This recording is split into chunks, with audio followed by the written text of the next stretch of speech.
a lot of that initially is told through flashbacks and things like that.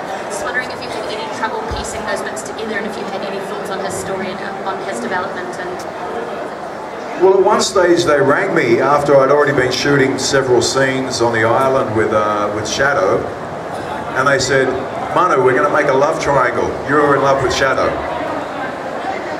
And I was like, I'd already done all these scenes with her, and in my head as Slade Wilson, I just sort of looked at her as a young girl.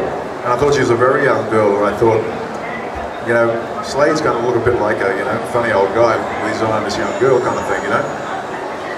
And I was a little bit dubious about it, but then, you know, in the actual comic book series, you know, Deathstroke had a relationship in there that was dubiously recognised by the community, comic book community, as being a little bit of a, like, a similar relationship as that, you know. So I think they were aware of that and had gone for that storyline, but, you know, I always sort of made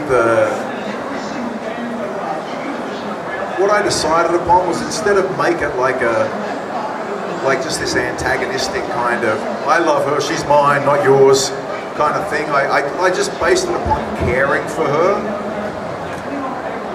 And I think the care of that, the care that Slade showed for Shadow, that when she died, it kind of vilified anything that he did from that point on. I still meet people who come up to me and they go, I can't believe you killed Moira, but I really like Slade still. And I think the reason why they like him is because he had kind of like an endearing nature with both Oliver and Shadow prior to the Mirakuru. And I mean, one of the pieces of the puzzle that you have to go back through was, like, you know, Oliver injected him with the Mirakuru. It wasn't Slade going like, I'm going to become a Mirakuru junkie and turn into a crazy, you know, killer. It was something where he was sitting there dying, and Oliver came out and said, Slade, I'm going to inject you with this or you're going to die. And he went, well, it looks like I'm going to die anyway, kid, so whatever. You know, next thing, here comes Deathstroke. You know, so it was great writing. But, you know, it's interesting playing Deathstroke, because Deathstroke's kind of like this enigmatic character in that DC comic world, you know, where his wrongdoings always seem to have some sort of justification. He has a moral code that the audience seems to agree with. Loathingly enough, it's against the lead character, but it still somehow ignites support from some kind of broken human perspective, because we're all broken. And I think people understand. I mean, in America, there's a lot of broken soldiers in that country, and they get Slade. And I get a lot of them coming up to me all the time going like, man, we love Slade, you know, he's like, you know, da, da, da, da. So you know, there's this kind of logic to the character.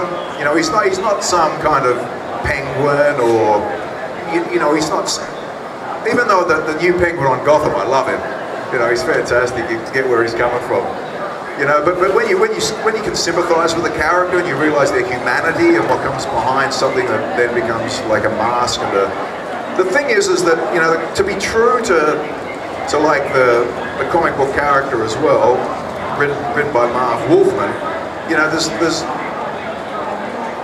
not the evil aspect of Deathstroke. The word evil, you've got to be really careful with Slade, because it's not really that. It's just it's the grey matter, you know, it's the grey matter between the black and white, you know, that he's always on, you know. So I've always wanted to keep the integrity for that. I personally wasn't very happy, and I'm going to say it out loud, with what happened in the end of the second season and the middle of this season, where, you know, Slade gets his ass kicked. Because that doesn't happen at Deathstroke in the comic book world, you know. I know they're feeding their Arrow necessities, but, you know, I would have really preferred if it had taken the whole team to take down Deathstroke, and, you know, then you went like shit, you know, Deathstroke just can't be beaten, because that's kind of how he exists in the comic book world. I mean, the new series that is coming out is fantastic, you know.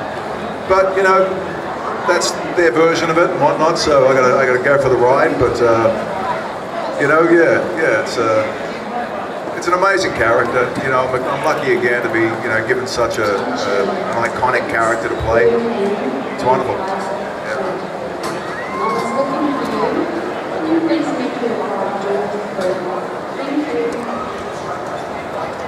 I really want to ask you a really important question. Do you share Felicity? Do I? What Felicity? Do you want Felicity in the whole? Oh, the Felicity thing. Yes. Oh, yeah. Oh, they probably deserve each other. That's a Slade answer. You know what?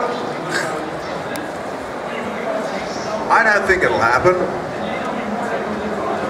Personally. Yep. Because it's just, it just keeps that tension there, you know, keeps that kind of, you know, it's what the audience wants, you know. But, you know, it'd be like Clark Kent and, what's her name?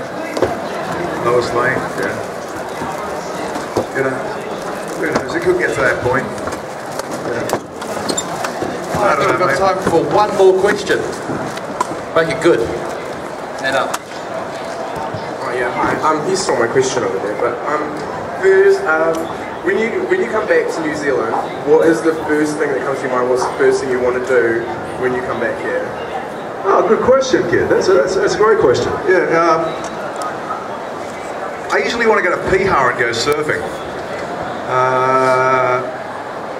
I usually want to, I don't know, go sit down at Dizengov's on Ponsonby Road and have a coffee and just, you know, see some locals and have a chat. You know, I tell you what, mate, it's home. You know, it really is home for me. You know, and you can travel the world. You can be a part of the Hollywood system and get to the heights that you want to get to as an actor, like I'm experiencing, which is, you know, has its positives and negatives. It's a wonderful thing, but it's also just it's a fantasy. You know, you know, to be a celebrity, it's a misnomer, my friend. You know, it's like, it's a wonderful thing to connect with people and to be involved in this industry, because it's an emotional art form that connects people through story and makes us all feel the purpose of why we're here, how we're here, what we can do, what we're capable of, good and evil, all these sort of things that balance us out on this planet. But at the end of the day, nothing means more to me than 3 little girls that live up in Auckland with mum, you know, my daughters, and you know, when I'm going out just like any man to earn the money to put the food on the table, to come home and be with my family. When I come back to New Zealand, this is my home, mate. So you know, it's really struck home on this particular occasion. I mean, I can go over there. I'm reading for a major film now, you know, studio film in America, and you know, if I get that opportunity, I'll probably jump on it and go over there and do a film. But mate, every time I fly in over the Waitakates, brother, and I know I'm home, you know, like there's nothing better than to hear that, g'day bro, welcome home bro. You know, it's cool, and I'm always happy to get home, and you know, it's nice to be a part of New Zealand and come to a convention as well, because I've been doing these in America for years now, well, you know, for months now, and you know, I've only done a couple in New Zealand. I've only done one of these in Williamsville, and now I've done one down in Christchurch. So, you know, it's humbling, and it's an honour to get down here and you know, to have a New Zealand fan base as well. So thank you very much, everyone, for following me. And if you like my character that I've done so far, anything I've created, I swear to you, you're gonna like Shannara. Al-Anon's badass. You know, I'm not just pitching that out there. I just think it's been a good growth for me for characters, and I think Al-Anon's going to be another one that I'm hoping you'll all enjoy. So, kid in the Deathstroke mask. You. Thanks for dressing up like that, kid. I appreciate it. Hey. Thanks, guys. Thanks, Deathstroke.